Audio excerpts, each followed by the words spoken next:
पंचकुला के hotel golf view में हिसार के ब्रांडेड थॉट्स संस्था द्वारा आयोजित प्रेस वार्ता में ब्रांडेड थॉट्स ने 1947 की विभाजन विभीषिका योद्धाओं के मुद्दे को उठाते हुए सरकार के सामने मांग रखी है कि वे विभाजन पीड़ितों को उनका आत्मसम्मान और उनका अधिकार लौटाने के नैतिक दायित्व को पूर्ण करें। प्रेस वार्ता शुरू करते हुए सदस्य अंकित धनगर ने बताया कि ब्रांडेड थॉट्स के अध्यक्ष अशोक बिश्नोई के नेतृत्व में प्रशासनिक तौर पर सरकार में व्याप्त समस्याओं पर रिसर्च कर आम जनता के हित के मुद्दे को समाधान सहित उठाती रही है और सार्वजनिक रूप से मुद्दों के निदान को प्रोत्साहित करती रही है। संस्था सदस्य बलबीर सिंह राघव ने कहा, सरकार ने 50,000 सोलर पंप सब्सिडी पे हरियाणा के छोटे किसानों को उपलब्ध करवाएगी। उसमें सबसे बड़ा मुद्दा है कि छोटे किसानों को अपनी ज़मीन की सिंचाई के लिए 365 दिन में सिर्फ 25 दिन ही उन पंपों की आवश्यकता है। बाकी 340 दिन तक उनसे फ्री में उत्पन्न होने वाली बिजली वेस्ट हो रही है। तो मेरी सरकार से अपील है कि इसका अगर आप आंकड़ा जोड़ के देखो, 25,000 सोलर पैनल से एक दिन में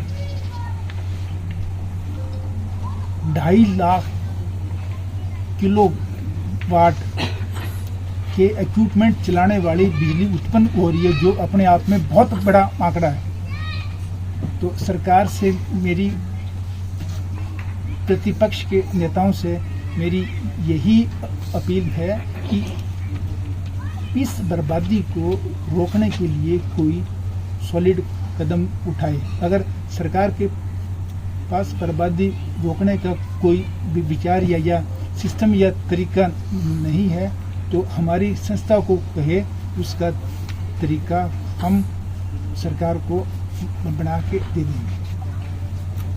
हमें मुख्यमंत्री जी की नीयत पे कोई डाउट नहीं है, वो नीयत से किसानों की हेल्प करना चाहते हैं, लेकिन कारण हमें भी समझ में नहीं आ रहा कि उनके द्वारा किए हुए काम का सही रिजल्ट ज़मीन पे नहीं मिल रहा। और ऐसा लगता है कि हरियाणा गवर्नमेंट पूरी तरीके से कॉस्मेटिक राजनीतिक वर्क कर रही है। तो उनको थोड़ा सोचना चाहिए कि जो खर्चा कर रहे हैं, जो काम कर रहे हैं, उसका ज़मीनी स्तर पे फायदा मिले। हमें चाहे किसी और पार्टी का है ना हेल्प लेनी पड़े, चाहे हमें हमारी अपनी पार्टी बनानी पड़े, हम इन बर्बादी को रोकने के लिए पूरी तरीके से कोशिश करेंगे। जो संस्था है उसके बारे में बताएं, इस संस्था का क्या उद्देश्य है और किस तरह से जन सरोकार के मुद्दों को ये उठाती रही है। देखो, ब्रांडेड थॉट का मुख्य उद्देश्य ये कि जनता के मुद्दों को, जनता के विचार को सरकार तक पहुंचाना और सरकार तक पहुंचाकर को इम्प्लीमेंट करवाना, यही हमारी ब्रांडेड थॉट का मेन उद्देश्य है। और उसी उद्देश्य के लिए आज हमने प्रेस कॉन्फ्रेंस रखी है ताकि सरकार तक ये हमारे बातें जाएं और सरकार इस पर अमल करे। तो मुख्य उद्देश्य आपका क्या है? हमारा मुख्य उद्देश्य एक तो जो 1947 जो विस्थापित हुए थे पंजाबी और भी काफ़ी कम्युनिटी है, वो है हमारा। दूसरा, जो सरकारें जो चुनावी दौर पे जो झूठे साथे जो वादे करती है और उसके बाद में वो पेपरों में लिपापोती करती है और प्रैक्टिकल ज़मीनी पे कुछ नहीं होता है, उनको एक दिशा देना, उनके ऊपर बहस करना, उनको सरकार तक इम्प्लीमेंट करना और उसको दिखाना कि आपकी जगह हम भी अगर जरूरत पड़ी तो हम भी राजनीतिक पार्टी के रूप में आकर के हम ये काम जनता को करके दिखाएंगे। आपको लगता है कि जो राजनीतिक पार्टी होने के बाद आपका जो समस्या हल हो जाएगी? हाँ, हमें पूरा यकीन है, क्योंकि हमारे जितने भी पार्टी के अंदर जितने भी सदस्य हैं वो किसी न किसी उस ईमानदार डिपार्टमेंट से आए। जैसे मैं आर्मी से हूँ, ये भी किसी डिपार्टमेंट से हैं, वो भी किसी डिपार्टमेंट से हैं। तो हमने वो संघर्ष देखा है, हमने वो जनता को त्राईमान करते हुए देखा है, जनता के अधिकारों को हनन करते हुए देखा हमने। हम उन अधिकारों को दिलवाने के लिए सरकार से, अगर सरकार ईमानदारी से देती तो ठीक है, नहीं हम राजनीतिक मंच बना करके हम अपने बलबूते पे काम कराएंगे। गुरु जी, आज की जो प्रेस वार्ता आपने रखी है, इसका क्या मुख्य उद्देश्य था और किस तरह की आप अपनी मांग रखना चाहते हैं? हमारी प्रेस वार्ता का मुख्य उद्देश्य था जो विस्थापन विभाजन को लेकर था। देखिए जी, बंटवारा चाहे परिवार का हो या देश का हो, कभी भी सुखद नहीं माना जाता वो। मैं उस परिवार से हूँ जिसने विस्थापन विभाजन विभीषिका का शिकार झेला है। माना मैंने विभाजन नहीं देखा, लेकिन मेरे अपने बड़े बुजुर्गों ने उसे झेला है। और जब हमारी संस्था के सदस्यों ने और मैंने जब मिलकर उनसे बात की, इस पे चर्चा की, तब उन्होंने हमें एक राय दी, अपने विचार रखे, उन्होंने हमारे साथ साझा किए, जो मैं आपके सामने भी, आपके समक्ष भी रख रहा हूँ। उनके विचार ये थे कि उन्हें जब वो विस्थापित हुए थे तो उन्हें वहाँ से कुछ ज़मीन अलॉट की गई थी, जिसका कब्जा आज तक उन्हें नहीं मिल पाया।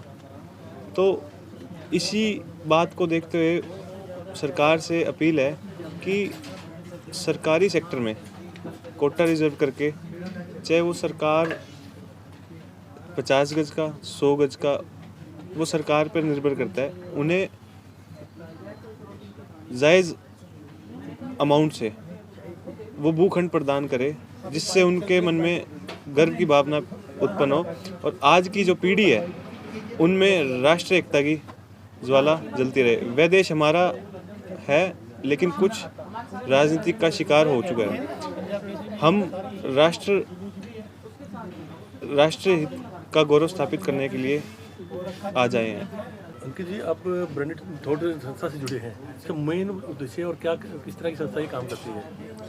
ब्रांडेड थॉट संस्था जो है, उसका मेन उद्देश्य ये है कि जो जन सरोकार के कार्य हैं जो कि सरकार को करने चाहिए, वो सरकार तक पहुंचाने का काम हमारी संस्था करती है।